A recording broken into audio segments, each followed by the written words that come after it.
Mr. and Mrs. Smith. Welcome. My name is Melissa. I'm a psychiatric nurse who's going to be working with you today. If you guys just want to have a seat on one of the chairs, make yourself comfortable. Sure.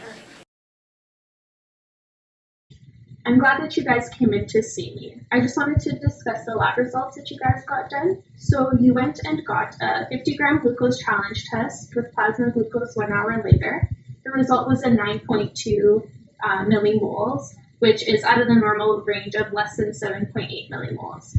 We then sent you for a second test that was 75-gram oral glucose tolerance fasting plasma glucose test, and your result was 6.5. where the normal is less than 5.3 millimoles a liter. So based on those findings, it means you do fit the criteria to start looking at treatment options as you are diagnosed with gestational diabetes. Is this bad? I'm not quite sure I know what gestational diabetes is. Gestational diabetes, it's when your body can't produce enough insulin to handle the effects of your growing baby and changing hormone levels while you're pregnant. Insulin is something that helps your body control the level of glucose, which is sugar in your blood. If your body can't produce enough insulin, your blood sugar levels will rise. Will I have this forever? Not necessarily. It can be a temporary condition that occurs during pregnancy. However, it does involve an increased risk of diabetes for both you and your child. It can also increase your risk of having type 2 diabetes after you give birth. Why did I have to get this? I've always been a healthy person. There are several different risk factors for developing gestational diabetes, and it's not just about being healthy. These include being 35 years of age or older, from a high-risk groups, which includes Aboriginal, Hispanic, South Asian, Asian, and African. Oh, I had no idea about that. What else could be a risk factor? Well, being obese, which is classified as having a body mass index of 30 or higher, however, you are within a healthy BMI, so that doesn't pertain to you. Giving birth to a baby previously that weighed more than 9 pounds and would be another risk factor, and the use of any corticosteroid medications or having prediabetes are other factors. Having a family history of type 2 diabetes can also be a risk factor. Do you know anyone in your family that has type 2 diabetes? Yeah, my sister actually has it, and I think my father may have had it too. With you having gestational diabetes with this pregnancy, it also increases your risk of having it again in a future pregnancy. Wow, it seems that I have a lot of those risk factors. I mean, I'm 36, African, my previous baby was over 9 pounds, and my sister has type 2 diabetes. What I'm really worried about is, does this mean my baby will be born with diabetes? No, your baby will not be born with diabetes. If your gestational diabetes is managed correctly, you can expect a happy and healthy baby. Okay, but what if it's not managed correctly? If it's left undiagnosed or untreated, it will lead to high blood glucose. Complications of a high blood glucose in pregnancy can lead to needing to have your labor induced, having a C-section, having a larger than normal baby. That can result in a more painful birth and possible stress for your baby during that time. Your newborn can have low blood glucose level, or it can potentially lead to your baby dying at or around the time of the birth. Your baby will have a higher risk of being overweight or obese, and also a greater risk of developing type 2 diabetes later in life. As your child grows, managing their weight, eating healthy, and being physically active will reduce those risks. Will I experience any symptoms or other health problems during my pregnancy? Gestational diabetes is often hard to detect unless tested because it's rare that any symptoms are actually present. That's why it's so important for the pregnant mother to have this test done. Oh, wow. Oh, wow, I'm glad we got that test done. I also want to go over the possible changes this could bring to your pregnancy and birth. If the baby grows too large in size, a C-section may be necessary. Oh, so if my wife has to manage her blood glucose level, what are things she can do, and how can I help? There are a couple different things that you guys can do. Feel free to take some notes while I speak.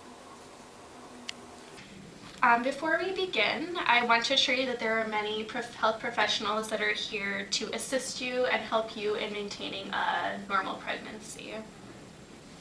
That's really good to hear. So I'm just going to move over to the board. So first we'll start off with nutritional changes, as this is the first line of defense for treatment of gestational diabetes. So the first thing you'll want to do is be careful with your carbohydrate consumptions. Do you know any types of food that contain a lot of carbohydrates? Yeah, rice.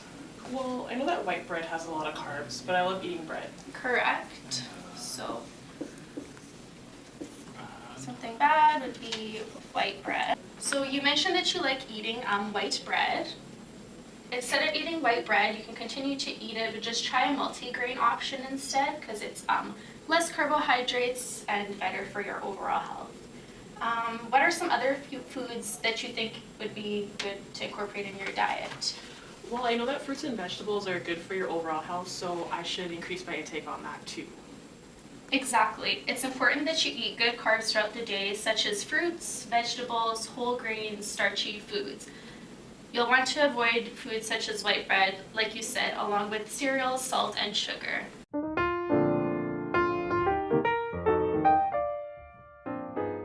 Yeah, we try to start eating the food that she's eating, then she doesn't have to do it alone. That would be great. It's always easier when you have someone else that's helping you and holding you accountable. Secondly, on the list, you want to eat low glycemic foods, which will help you control your blood glucose levels. Do you know what a low glycemic food entails? No, I'm not sure if I have heard of that before.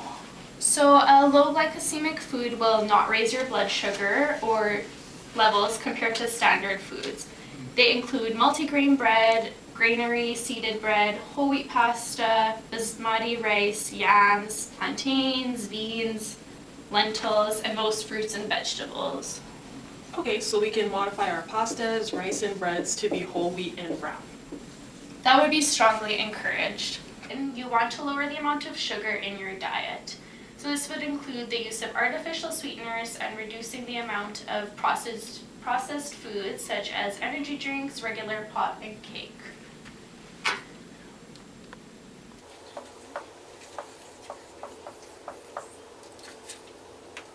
So I have this Canadian food guide with me. Thank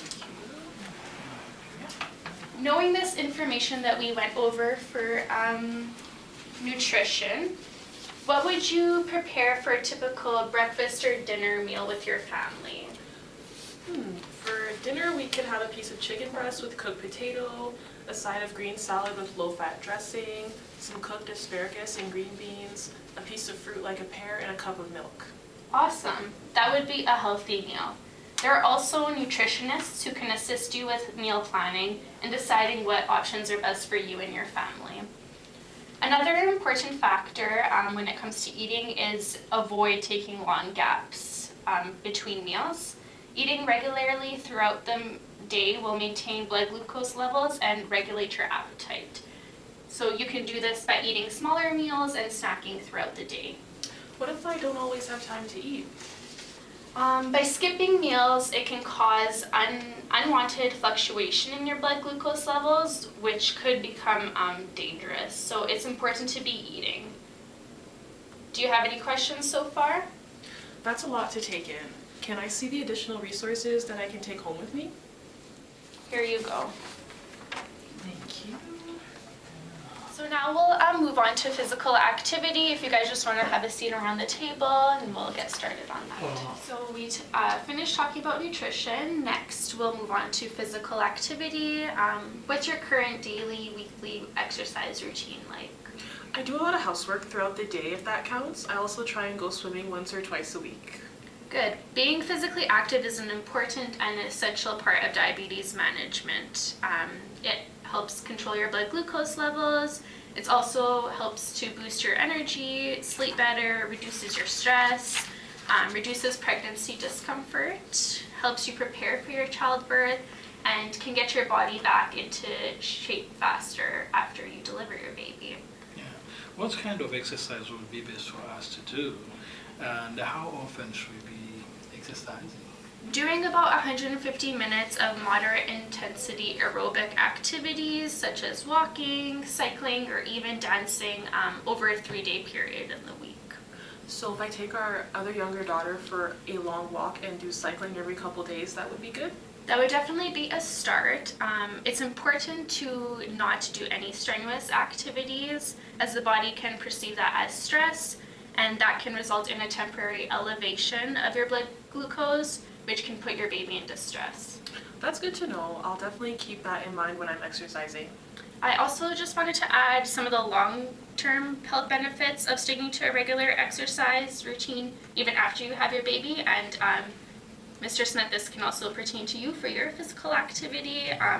Regular exercise can lead to stronger bones and muscles, help you maintain or lose weight, improve your blood glucose control, and overall improve your quality of life. So sometimes your gestational diabetes can't be controlled by healthy eating and exercise. That only happens in about 10 to 20% of moms with gestational diabetes. Well, what will we do in that case? In this situation, you would be prescribed to take a medication to control your blood glucose levels, or you'd have to inject insulin. That sounds scary. So I could see how that could be stressful for you. However, we are here to support you, and you would be taught how to inject insulin yourself, and you would also be taught to self-monitor your blood glucose levels. So I'm just gonna come get my colleague to teach you guys about self-monitoring your blood glucose levels. Do you have any more questions for me? How many times a day should I be testing? Testing around 4 times a day is fairly typical. How am I going to keep track of all those readings? We do have a blood glucose log available where you can keep track of your daily readings in an organized way. Are there any other tests that we have? Testing your urine for ketones will determine if your body is unable to use glucose for energy. If this was the case, then your ketone levels would be elevated. So I'm gonna go grab her. It was nice to meet you guys, and Thank you. Thank you. no problem. Hey Morgan, Mr. and Mrs. Smith are ready for you to teach them about their blood glucose levels. Perfect. Hi Mr. and Mrs. Smith, I'm Morgan. Hi. How are you guys? Hi. Good. Perfect. I'm going to be teaching you guys today how to monitor your blood glucose levels. And did Melissa teach you guys at all what blood glucose monitoring is for? Yeah, it's just to make sure my sugar levels are normal, and we have to do it 4 times a day. Exactly. So this is the one that we're going to use for you guys today. The one that you guys would get at home may be different, as they vary by manufacturer. So firstly, you're going to gather all your supplies. It might come in a kit like this. And you're going to choose a comfortable chair to sit in, like the one you're in right now, while you perform the testing. Next thing you want to do is you want to wash your hands with soap and water. Make sure your hands are warm and that you clean the skin really well at the puncture site that you're going to use. Using hand hygiene will reduce the transfer of microorganisms and prevent infection. So, next you're going to take a strip out of the container. It'll be in a little box like this. Oh, okay. Perfect. So, you're going to turn on the glucose meter. So once it's on, you're going to take one of your strips and you're going to insert it with this side up, so it'll look like this. Alright, so next you're going to choose a puncture site. The preferred site is the lateral side of the finger, as it is vascular, meaning that will ensure blood flow after the puncture. Can I use the tip of my finger? You can, but it should be avoided as there is a dense nerve supply, so it will hurt a lot more on the tip. Okay, good to know. I'll definitely avoid that. Perfect. So then you can gently massage the area towards the puncture site, just to increase the blood flow to that area before puncturing. Then you're going to want to clean the site with an alcohol swab and allow it to dry completely. So the next step will be twisting the back of the bloodletting device. You will hold it perpendicular to your finger and pierce the finger quickly in one continuous motion by pressing down on this release button here. After you prick your finger, you're going to want to wipe away the first drop of blood with a cotton ball. Why do I do that? Can't I just use that blood? Well, the first drop of blood contains more serous fluid, leading to a false reading. Does that make sense to you? Yes. Perfect. So then you're going to squeeze the puncture site until a second droplet of blood has formed. Make sure that there's an adequate amount of blood. If there's not enough, the monitor will not read it properly, and you'll have to puncture your finger again to obtain another sample. Alright, so then you're going to take the strip and you're going to hold it up to the finger where the blood is, and you're going to push it on, and the blood will automatically fill inside the strip. If there's not enough blood, the machine will tell you that there's an inaccurate reading and you'll have to redo it. So how do I know if there was enough blood available for this strip? The machine will automatically start processing, and they'll tell you that, and then a result will immediately pop up for you. Okay. Wow, was not so bad. It's straightforward. It's also nice to be able to do this by myself. Another question I have is, what do I do if the level is out of the normal range? Right, so if your reading is out of range, your best option is to notify your health provider. We also have this blood glucose log here that I'll give to you. And with this, you can monitor your blood glucose every time you take it, record it there so you can kind of keep it monitoring to maybe certain times a day that it's higher versus lower, after you're eating and after certain types of meals. Okay. So do you think this is something that you'd be able to do on your own? Definitely. Are you willing to give it a go right now? Sure. Perfect. Let's do it. Alright, so this is some hand sanitizer that you can use to clean your hands. Normally you would want to use warm water with soap, but for today, make sure your hands are clean with this. Okay. Alright, so now that your hands are getting clean, to start with, you're going to grab one of the glucose strips out of the little container there. And you're going to insert it into the machine the way that I had showed you. Perfect. So you can see now that it's prompting you that it is ready for the blood to go in to start the reading. So first, you're going to take this alcohol swab here and clean off your finger on the site that you're going to use.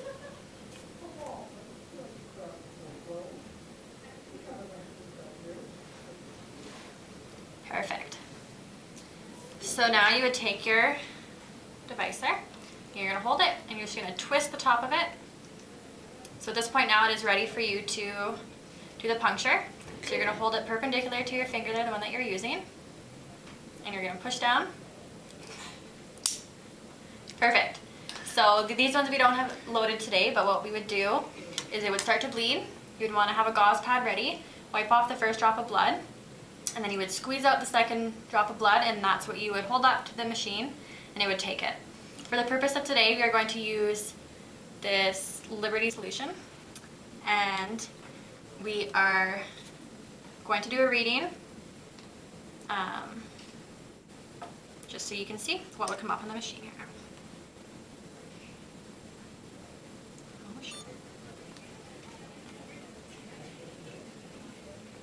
Perfect, so you can see there that it comes up as an 8.8 millimole reading, and that would be determining what your blood glucose level is at that time. Okay.